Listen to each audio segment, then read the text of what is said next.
Von! So for today's video, ang gagawin natin ngayon ay isang trip. At ito ay hindi lang basta trip. Ito ay road trip. At hindi lang to basta road trip, kundi ito ay magiging one of the most unforgettable experience. So ang gagawin natin ngayon ay hindi lang basta North Loop. Dahil ito ay North Loop na kung saan tayo ay nakamotor lang. So ang mga pupunta natin from Cavite, Sagada, Tugigaraw, Apari, Pagudpod, Lawag, Paway, at ang last stop natin ay La Union. So ang trip na to, ang road trip na to, ay magko-consume ng 9 to 10 days. So sobrang salute ako dun sa mga nagno-North Loop na mga riders ng 3 days. Ito ay magiging one of the most unforgettable experience sa akin. Kaya, let's G!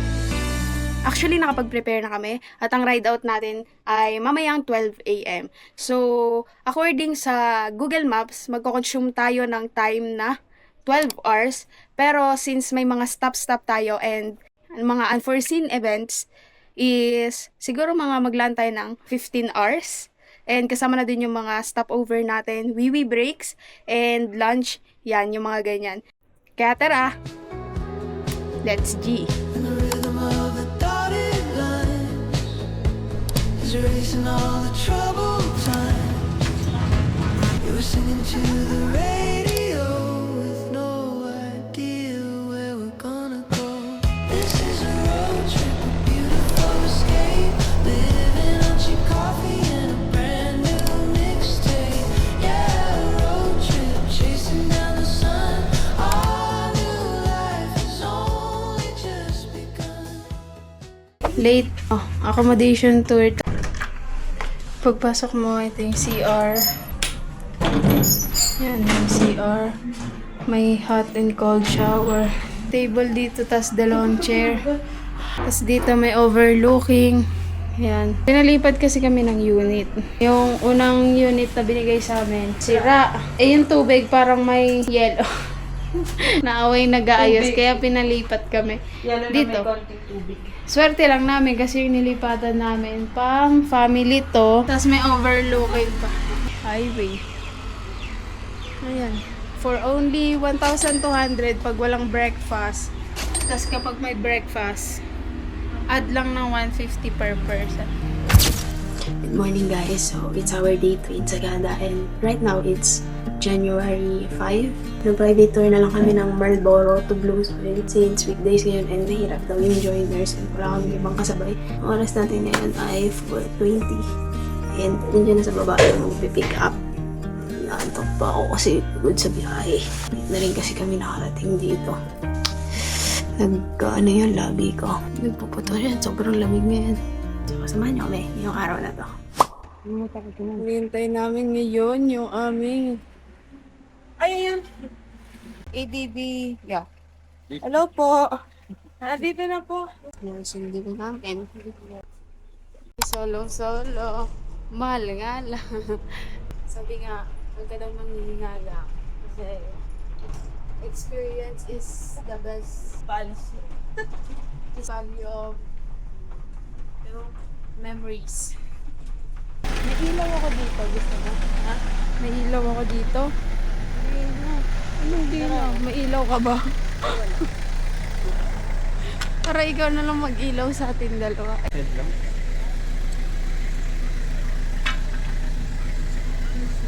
Uy, huwag mo itutok doon sa likod. Uy! Hindi ko nakikita eh. Bakit muna? Hindi naman sa dire-diretsong papanit. Sa pakyat, patag pa ba, pakyat, patag pa ba. And then expect nyo na medyo maputik niya. Sobrang putik ba kuya? Hindi naman ma'am kasi hindi naman siya umulan na kahapon. Breeze walk ka ngayon. Ano kayo? May ubusan naman ng paadong kuya, no? Wala. Sabi ni kuya, walang ilog. Pero may putik. Ay, tinapay. Yung alam mo yung parang... Mag-almusal mo na. Ano sa'yo? Champurado o caldo? Kuya, isa akong arroz caldo, tsaka isa pong champurrado. Ito. Mabalat na lang po yung egg niyo, ma'am. Here po. May condiments tayo dito, ma'am. Palagay na lang po. Ano sa'yo? Magamusal ka na? Sigurado ka. Natanggap ko yung Gcash. Wag, nandiyan yung wallet. Imposible yung wallet. Nabahan ako, akala ko wala.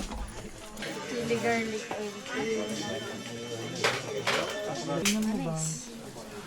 lemon. Lemon yung kalamansi nila.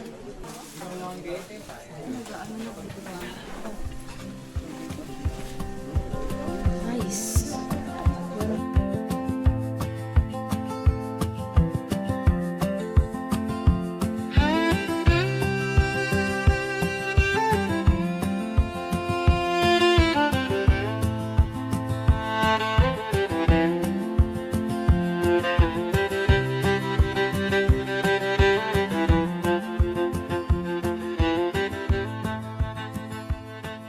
Maganda pala view dito, kuya, kanina. Akit daw tayo uli mamaya alas 10. Joke lang. There's a chance. Na ano? Bagay, ikaw nakakaalam, kami hindi namin alam eh. Picture ka white background. Ay, dito na oh. Doon tsaka may trees. Huwag na, dun na tayo sa kabila. Wala ka nga picture, isa lang. Panis, apat pa ah. Wala pa rin tatalo sa apat na paa. May pagtatawanan. Sisilipan ni Kuya, tapos sabi niya, Tara, balik tayo. May clearing, balik tayo. Gana talaga yan, mahagang tumapit. Edible po siya, parang part po siya ng berries. We? Yes, Ano tawag babalikan dyan, din. kuya? Yung local name kasi nito is Batak eh. Hindi ko lang na ano kung ano yung. Ay, di pa to pwede kainin. Pwede naman po ma'am. Basta, Ano lasa niyan? medyo Maasim. manamis. Tapos medyo mapait ako. Pinit. Sampinit kung tawagin. Ay, yun. Ano yun? Hindi po yan kinain. Ay, di pa kayo. Pwede kasama mo si kuya. Pero ikaw ano yun, kung pwedeng kainin ng ibon, pwede kainin tao. Pero Punta na kami sa Blosville kasi wala lang kalibit sa Marlboro. Yung nakamakita niyo yun. Sobrang ganda. Grabe. Ikaw na lang magsasawa dito sa ganyan kagandang view. Sabi ni Kuya Guide, sobrang swerte daw namin kasi 3 days na walang clearing doon. And kanina binigyan kami ng clearing kahit pa paano. Ngayon lang, ulit nagpakita. Araw, ngayon kami galing sa taas. Talagang clearing. Dito may In the countryside, life is simple, but the heart is full and true. Nature is my home, and passion my banner blue. The rising sun lights up every corner of this land. In the warmth of its embrace, I feel love's gentle hand. Come on, darling, to the countryside. Here we'll find love where peace resides, in the song of the birds, in the fragrance of blooms. Come on, darling, let's dream away under the vast moon, soft glow in nature's arms. Our love will overflow.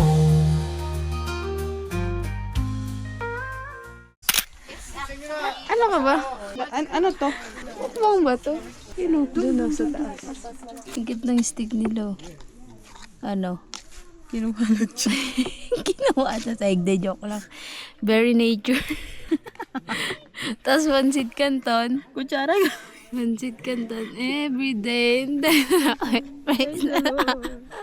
Oh, pansit canton. Tapos ganyan yung background. Mukbang. Ito, kwek-kwek.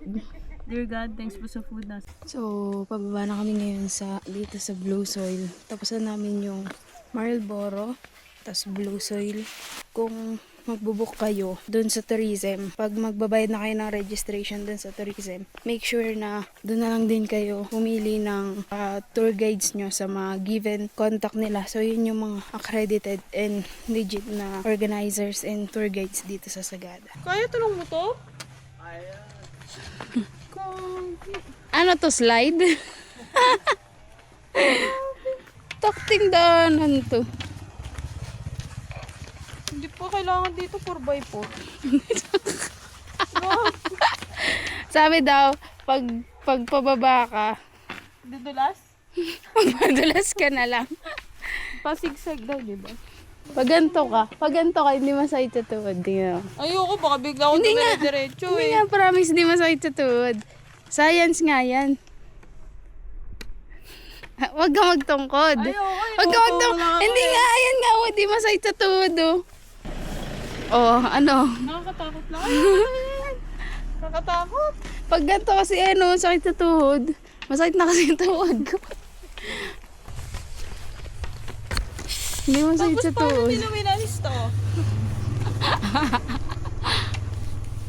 Paano maglakad?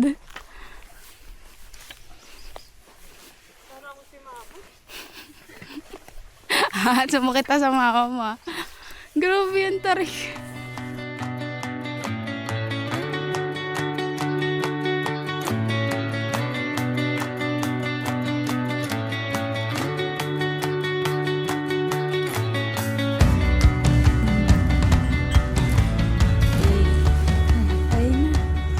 Kaya na, busog na. Hi guys, so ngayon dito na kami sa accommodation namin and tingnan nyo kung gaano kaganda yung nabuo namin dito sa Sagada. Ayan, may sea of clouds pa dyan. So bukas titingnan natin kung may kita natin yung sea of clouds dyan. Yan lang yung main road. Yan lang yung main road. Nandun lang sa taas niyan yung tourism office. So walking distance lang. Yan, sobrang taas. Tapos ayun na yung church. Yung sa start ng Paitokan walk na kami. Kasi kakakuha lang namin ng breakfast. Kaso nabusog na kami sa Blue Soil. Kaya, yun na. Good afternoon guys. So, akagising ko lang. So, ayan na yung pagkain namin. Yung almusal namin kanina. Ang lamig! Parang alam mo, masarap lang mag-chill dito. Hindi Wala, kain na tayo. Prepare na tayo ngayon sa maging cave. So mag-isa lang tayo. So prepare na lang tayo ngayon.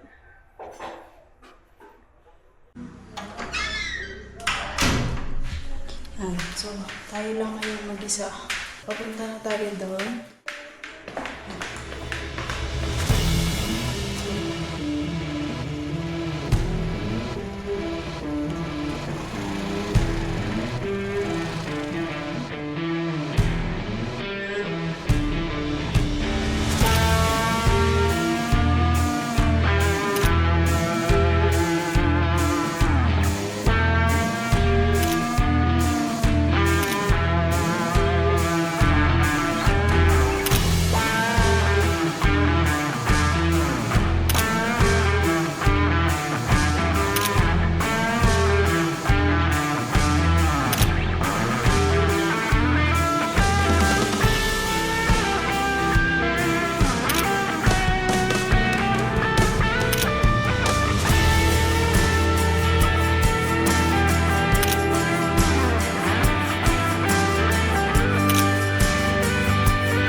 Magbabayad.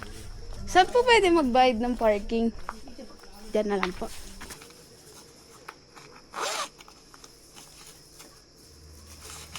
Ito po. Thank you po.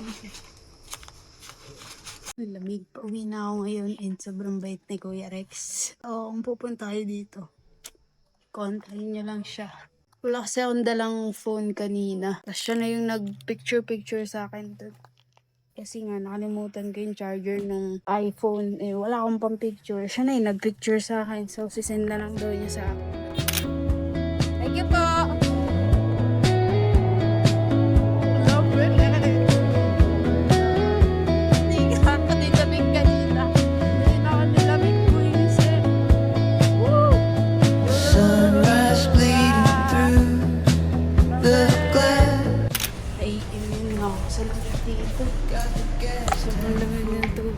sa loob ng cave.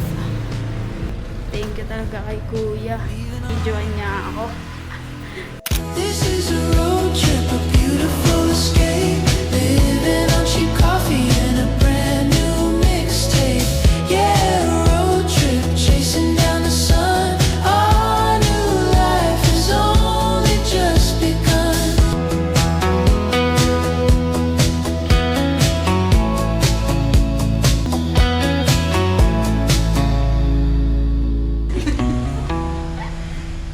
Pag di kayo mahilig sa yogurt, isa lang bilihin nyo.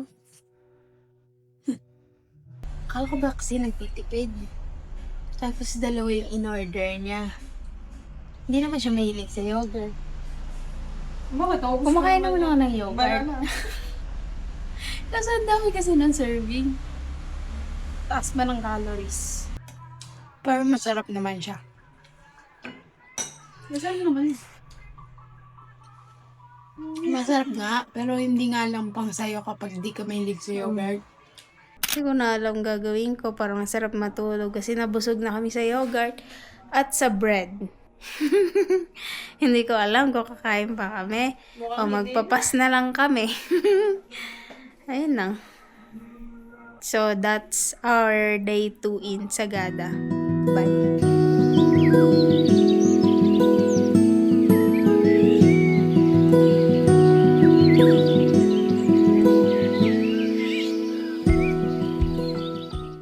Hi guys, so today it's our last day in Sagada. Mamaya, mga 7:30, pupunta kami sa Hanging Coffins. Hanging Coffins lang, di na kami nagpay-token walk kasi masyadong matagal. Swerte namin kasi bukas, bawal ang magpay-token walk and pumunta din sa Hanging Coffins kasi may ililibing. Yun. So, announcement yun ng tourism dito. Ayun ang gagawin namin ngayon. Tapos maaga kami alis dito sa accommodation. Kasi mga biyahe namin is 5 to 6 hours. So, baka gabi na kami makarating dun sa Tugigaraw. So, biyahe natin mamaya sa Sagada to Tugigaraw. Tapos dun kami mag-stay ng isang gabi. Tapos Tugigaraw to Pagudpod. So, ganun yung mangyayari sa buhay natin. Naka-prepare na rin naman lahat ng gamit natin. Bali, pagbalik natin dito, ibababa na lang yung gamit dun sa motor. Tapos, alis na tayo. Ito lang yung terminal nila, oh. Sagada to Baguio. Diyan lang, nandun lang yung tourism office. Dito lang sila. Ito na pala talaga siya. Oo nga siya. Ano yun? Pwede ka maglipat ng skull lang dito. Buto-buto lang. Kailangan dyan talaga siya nilibing.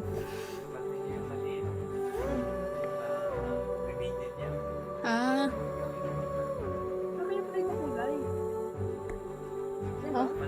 Ito. Ayun ba? Kala ko mag-iba kasi kulay yung skull eh. Nasa box. Dito mo marirealize kung gaano kaikli ang buhay at kung gaano kahalaga na sulitin mo habang kaya mo pang gumalaw, bumiyahe, at mabuhay. Hindi lang ito tourist spot, isa itong paalala na lahat tayo ay may hangganan. Kaya bawat dala mong souvenir pauwi, hindi lang alaala ng lugar, kung hindi alaala ng mga realizations na tutunan mo dito. At tulad ng lahat ng biyahe, darating ang oras na kailangan mo nang umalis. Isang huling pahinga bago muling harapin ang mahabang daan. Kaya Sagada, babalikan kita. Salamat sa tahimik na pahinga at sa adventure na hindi ko makakalimutan.